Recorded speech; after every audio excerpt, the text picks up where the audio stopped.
If you ask 10 cardiologists what the single best meal is for reversing arterial plaque, you'd probably get 10 different answers. Someone would say a big salmon fillet with greens. Another would tell you it's a Mediterranean bowl loaded with olive oil. Someone else would swear by a garlic and tomato-based dish, and honestly, they'd all be partially right, because none of them are wrong about the individual pieces. The problem is nobody puts it all together into one meal that hits every single mechanism that drives plaque formation in your arteries. So after years of practicing medicine and helping patients reverse early atherosclerosis with food, I want to walk you through the one meal that, meal for meal, does more heavy lifting against arterial plaque than almost anything else you could put on a plate. And I'm not talking about some trendy superfood or an expensive powder you have to order online. I'm talking about a combination of very ordinary ingredients that, when eaten together, create a kind of synergy that none of them can achieve alone. But before I tell you what's actually on the plate, you need to understand why this specific combination works, because if you understand the mechanism, you'll be able to tweak the meal to your own risk factors instead of just blindly copying a recipe. So let's talk about how plaque actually forms in your arteries, because it's not as simple as high cholesterol causes plaque. That's the oversimplified version you hear all the time, but the real story involves several processes happening at once. First, you get endothelial damage, which is just injury to the thin, single-cell layer that lines the inside of your blood vessels. This damage can come from high blood pressure, from smoking, from chronically high blood sugar, or from oxidative stress. Once that lining is damaged, it becomes leaky, and that's when LDL particles, specifically the ones carrying a protein called apolipoprotein B, or apoB, start slipping through the vessel wall and getting trapped inside it. Once they're trapped, those LDL particles get oxidized by free radicals in that inflamed environment, and oxidized LDL is basically a red flag to your immune system.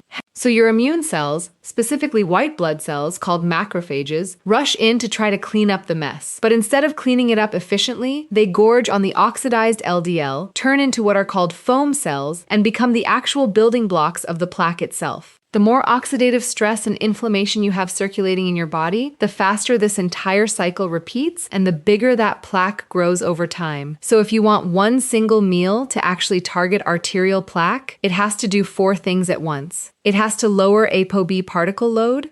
It has to reduce oxidative stress so LDL doesn't get oxidized as easily. It has to improve nitric oxide production so your blood vessels can relax, which protects that damaged endothelial lining. And it has to calm down that overactive immune response so macrophages don't keep fueling the fire. Now here's the meal. Picture a plate built around wild-caught fatty fish like salmon or mackerel or sardines, cooked in extra virgin olive oil, served over a bed of leafy greens, topped with a fresh tomato and herb mixture, with a side of legumes, and finished with a small handful of walnuts or ground flaxseed and a clove or 2 of garlic worked into the cooking. That's it. It sounds almost too simple, but when you break down what each of those ingredients is doing at a cellular level, you'll see why this combination punches so far above its weight. Let's start with the fatty fish, because this is really the anchor of the entire meal. Salmon, mackerel, and sardines are loaded with omega-3 fatty acids, specifically EPA and DHA, and these aren't just generically good-for-you fats. They have very specific, well-documented effects on the exact process I just described.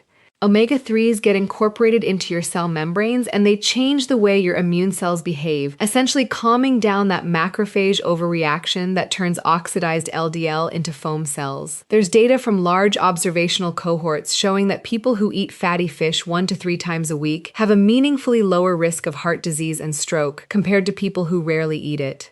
And one of the studies I find most compelling is from the multi-ethnic study of atherosclerosis, one of the largest long-running studies we have on this disease, which found that higher DHA levels in the blood were associated with about a 12% lower risk of carotid plaque progression. That's the plaque that builds up in the arteries of your neck and is a major driver of stroke risk. Omega-3s also boost nitric oxide production, which helps your blood vessels dilate properly and takes pressure off that already damaged endothelial lining, giving it a chance to actually heal instead of getting hit with more mechanical stress every time your heart beats.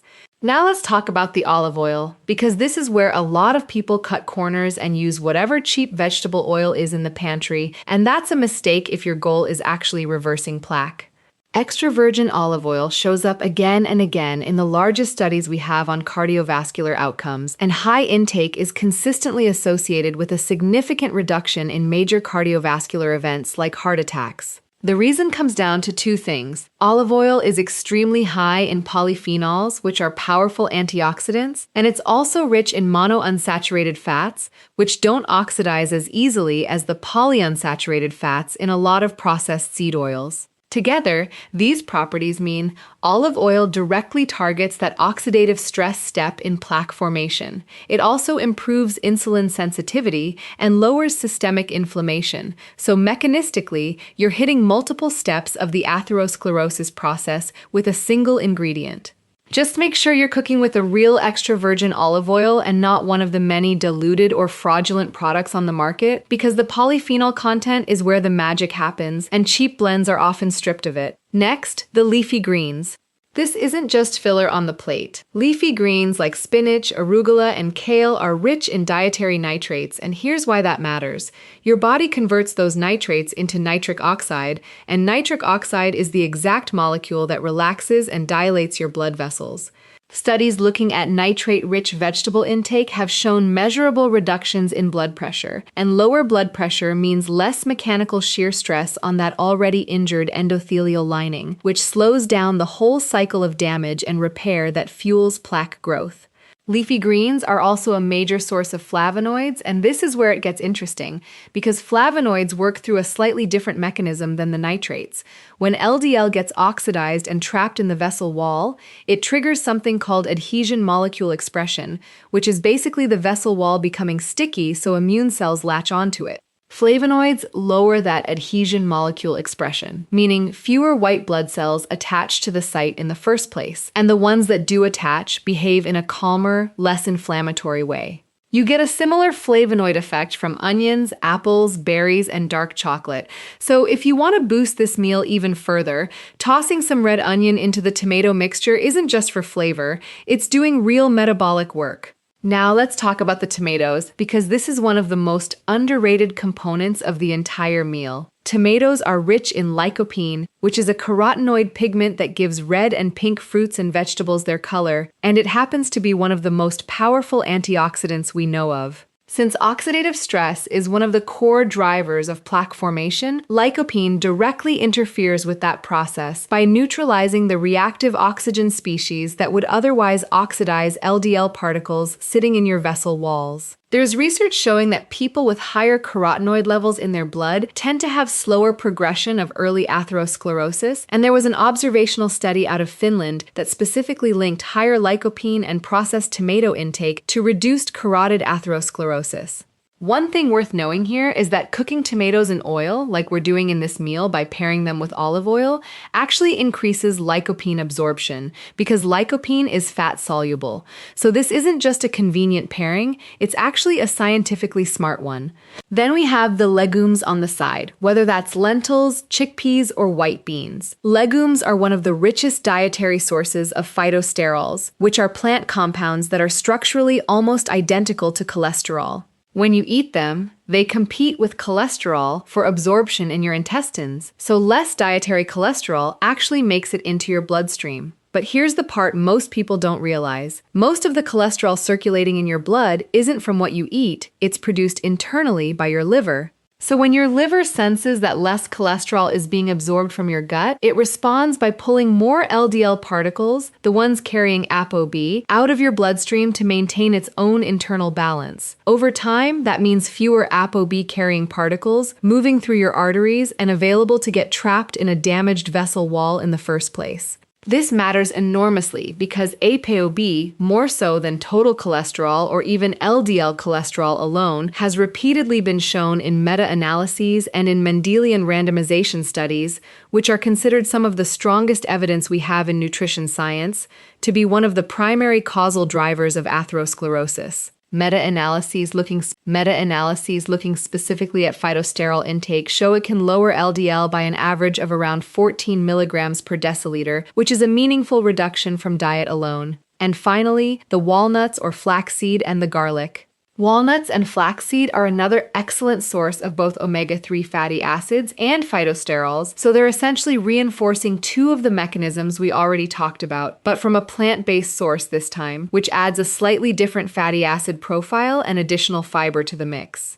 Garlic deserves its own mention here because it has some of the more surprising evidence behind it. There's a double-blind, randomized controlled trial showing that aged garlic extract can actually help stabilize vulnerable plaques, meaning the kind that are more likely to rupture and cause a heart attack or stroke. And there's another randomized controlled trial where a group taking aged garlic extract for 1 year showed a slower progression of coronary artery calcification along with improved blood pressure.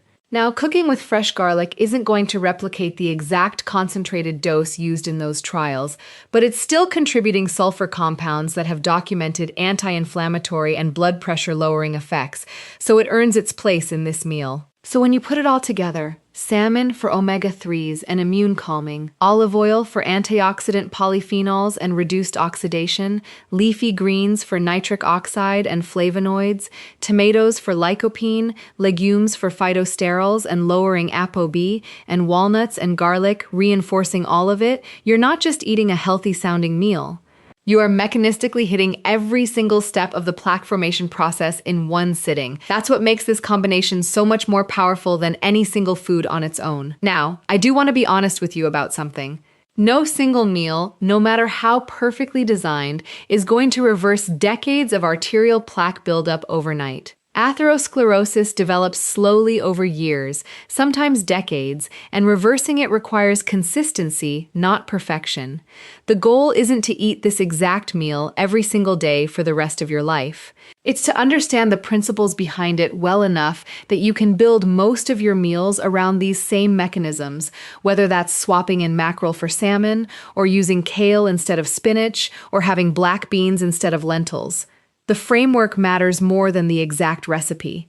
Now let's talk about some foods that are marketed as heart healthy, but can actually work against everything we just talked about, because this trips up a lot of people who think they're eating well. Flavored yogurts are one of the biggest offenders. They're marketed with heart health claims on the packaging, but many of them are loaded with added sugar, sometimes more sugar per serving than a dessert. If you want the probiotic and protein benefits of yogurt, go for plain, full-fat yogurt and add your own fruit or a small amount of honey for sweetness, so you actually control what's going into it. Breakfast cereals are another obvious one. Most people already know these are basically processed sugar dressed up as breakfast. But the sneaky category is granola bars and breakfast bars marketed as a healthier alternative. A lot of them still have close to the same sugar content as a candy bar, just with cleaner looking packaging and buzzwords like whole grain or natural printed on the front. Always check the actual ingredient label, not the marketing claims on the box. And then there's fruit juice, which might be the most deceptive one on this list. Even when the label says 100% natural, no added sugar, you're still getting a highly concentrated dose of fructose without the fiber that would normally slow down its absorption if you were eating the whole fruit. That fiber matters because it's what prevents a sharp spike in blood sugar and the downstream inflammatory response that comes with it. Whole fruit is genuinely heart healthy. Fruit juice, even the natural kind, is a very different story metabolically. Now, beyond the meal itself, I want to give you 2 bonus strategies that have real evidence behind them for accelerating plaque reversal, because food alone isn't the whole picture. First, exercise, and specifically one type of exercise that actually has data showing it can shrink existing plaque volume, not just prevent new plaque from forming.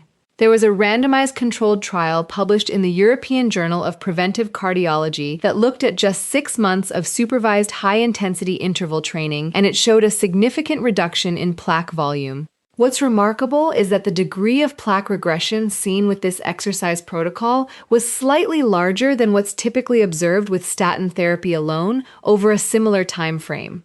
Now, atherosclerosis is a disease that develops over decades, so we don't yet know exactly how that translates into long-term outcomes like reduced heart attack risk, but the early results are genuinely impressive, and it tells you that movement isn't just a side note here, it's a direct lever on plaque itself. Second, sauna therapy, which I bring up to my patients more than people expect.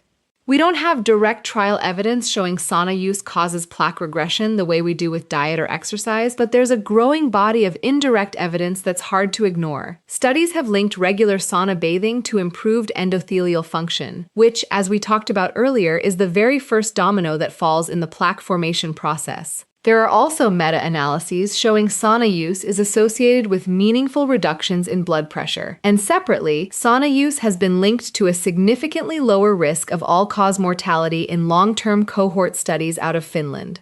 Most of this evidence is observational and mechanistic rather than from large randomized trials, so I'm not going to oversell it, but given how consistent the signal is across multiple studies and how low risk the intervention is, I still think it's worth incorporating if you have regular access to a sauna. So to bring this all together, if you want one meal that does the most work against arterial plaque, build your plate around fatty fish cooked in extra virgin olive oil, a base of leafy greens, a fresh tomato and onion mixture, a serving of legumes, and a small handful of walnuts or flaxseed with garlic worked into the cooking.